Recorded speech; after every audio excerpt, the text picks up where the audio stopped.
Hello, good evening. The MP for Wrekin in Shropshire, Mark Pritchard, has been arrested on suspicion of rape. The Tory backbencher was questioned by police for 4 hours on Tuesday evening over an incident alleged to have taken place in central London. He's been bailed until early January, pending further inquiries. Oh, I know Mark reasonably well. I've worked with him 4.5 years and I like him. I see him as a decent individual. He's certainly very polite to his colleagues. He has views about politics which I don't necessarily always share with him. But nonetheless, he seemed perfectly normal on Tuesday. Police are searching an area of West Bromwich as part of their investigation into the murder of a missing Romanian woman. 26-year-old Lydia Pascal, who lived in the UK for about a year, disappeared last month. 2 men have been charged with her murder. Specialist officers and sniffer dogs sift through the undergrowth in the search for clues to the disappearance of Lydia Pascal. An area around the centre of West Bromwich has been combed for anything that might point to the whereabouts of her body. She's still classed as missing, but detectives are now treating her case as murder. Today we would like to hear from anyone who can cast their mind back to the 19th of November when Lydia disappeared, who perhaps knew Lydia or on reflection saw something that evening, something that at the time they didn't think was suspicious, but now they think perhaps could be something of use to us. We would ask them to contact the incident room at Harborne Police Station. Lydia was last seen on the evening of Wednesday, November the 19th in West Bromwich. She'd been in the UK for about a year and had also lived in Smethwick and in the Foleshill area of Coventry. At the end of last month, police conducted a search of a house in High Street, West Bromwich. In connection with their inquiries, that house remains sealed off. Relatives back in Romania are being kept informed of developments in the inquiry. She was very close to her family. She spoke to them regularly on the phone and through social media, and that's one of the factors that's raised our concern because that contact with Lydia's family has ceased. 2 men have been charged with Lydia's murder. 32-year-old Matthew Cherrington and Thomas Ricketts, who's 37, have both been remanded in custody while inquiries continue. The funeral's taken place of newborn twins who died after their mother went into labour, with paramedics unable to get into her Birmingham flat. Jocelyn Bennett was in too much pain to use the door buzzer to let medics into her home in Druids Heath. She left hospital this morning to attend the service at Lodge Hill Crematorium. Counter-terrorism police are searching a house in Stoke-on-Trent after 2 men were arrested in south-east London. Scotland Yard says a 33-year-old man was arrested on suspicion of being concerned in the commission, preparation or instigation of acts of terrorism. A 40-year-old man was arrested on suspicion of conspiracy to possess and supply fraudulent documents. Both men remain in custody.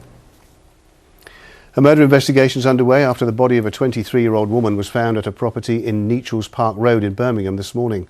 A 30-year-old man was arrested on suspicion of murder and is in custody.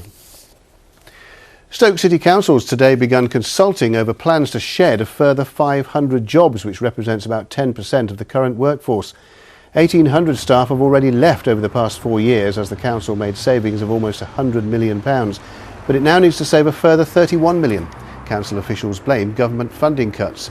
Consultation will continue until January the 15th, with a full council meeting on February the 26th. People living near the site of a proposed service station on the M42 say they're stunned and furious after plans were unveiled for a £65 million project. Previous applications were eventually turned down by the Secretary of State in 2009, but this time developers say it'll be good for the local economy and hundreds of jobs will be created. Rajiv Poppet explains.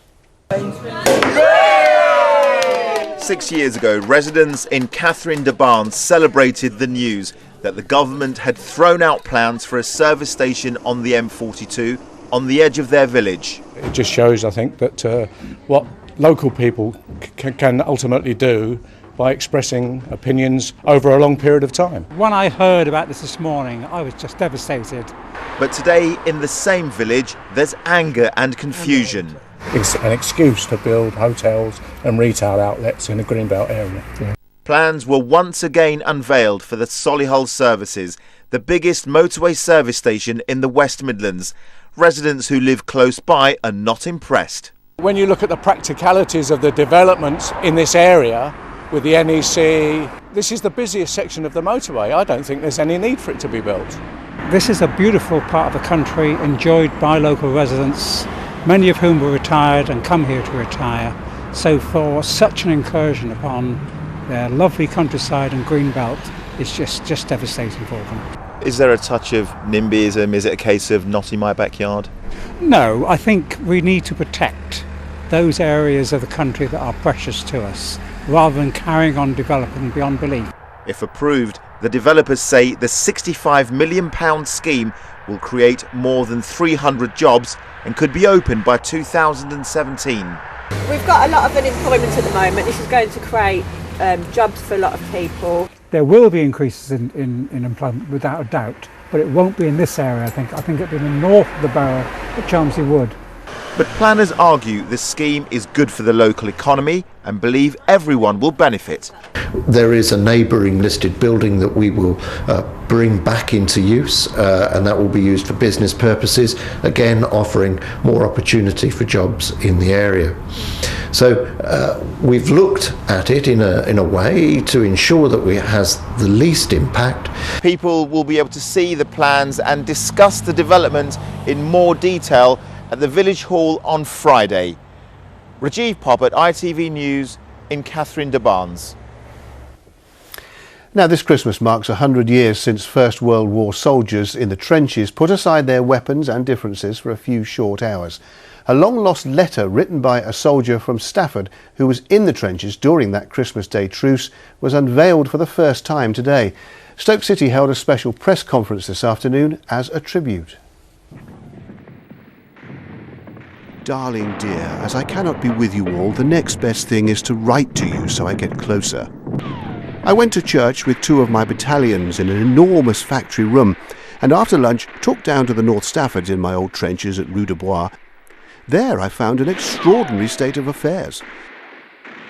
It's a day in history which became the contradiction of war, when fighters became friends on Christmas Day 100 years ago. Up and down the Western Front, soldiers ventured into no man's land, forgiving their foes for a few hours.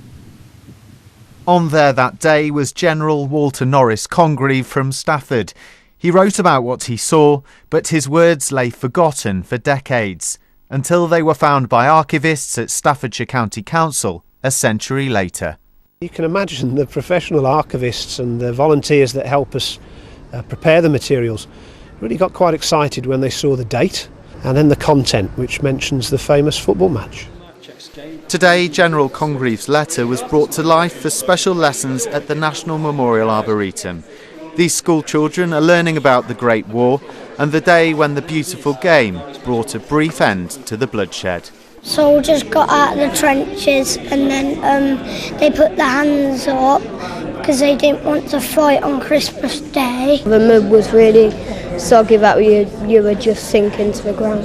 They were playing football and they swapped presents and they were smoking. Actually having something that was written by someone all those years ago and also written by someone almost 100 years ago. When you're very little, 100 years ago is eons, isn't it?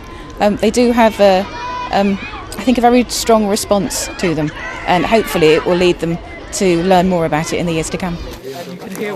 This weekend, football teams from grassroots to the Premier League will pay their own tributes to the truce.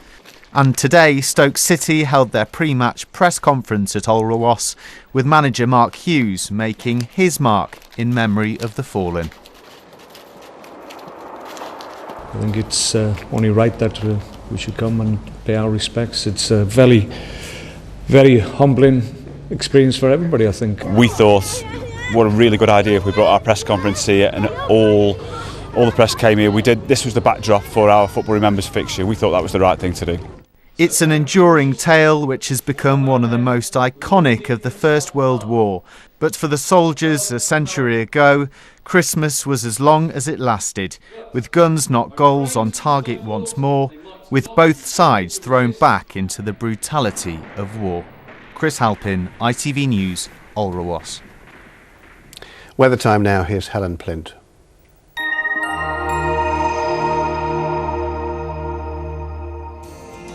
Wishing you a warm winter. Gas Central Heating from Northern Gas Heating sponsors the ITV local weather.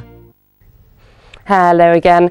Some fairly bracing winter weather ahead of us. Some sunshine and showers through tomorrow, but also some blustery wintry flurries on the cards too. And overnight tonight, those clear skies at first will have allowed temperatures to drop right down to a minimum of -2 degrees. So a widespread frost forming before our next band of wet weather starts to head in. So that all sets us up for a fairly miserable start to tomorrow morning. Wet weather coming and going through the first part of the day. Clearing up a fair amount later on though, so some lovely winter sunshine, but a few wintry flurries in there as well. Bye-bye. Gas Central Heating from Northern Gas Heating sponsors the ITV local weather. We'll see you again tomorrow morning from 6 in Good Morning Britain. From the late team, good night.